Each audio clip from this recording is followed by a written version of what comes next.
যখন একলা ঘরে কেমন করে রবে, আমিও নাই দিদিও নাই কেমন মজা হবে। বুই চাপাতে ভরে গেছে শিউলি গাছের দল, মারাস নে মা পুকুর থেকে আনবি যখন জল। ডালিম গাছের ডালের ফাঁকে বুলবুলিটি লুকিয়ে থাকে, তৃষ্ণা তারে উড়িয়ে মাগো ছিঁড়তে গিয়ে ফল।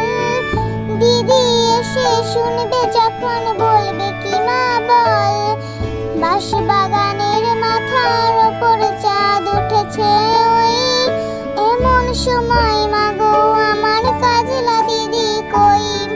বেড়ার ধারে পুকুর পাড়ে ঝিঝি ডাকে ঝোপে ঝাড়ে, নিবুর গন্ধে ঘুম আসে না তাই তো জেগে রই। রাত হলো যে মাগো আমার কাজলা দিদি কই। ভিডিওটি ভালো লেগে থাকলে সাবস্ক্রাইব করে পাশে থাকবেন।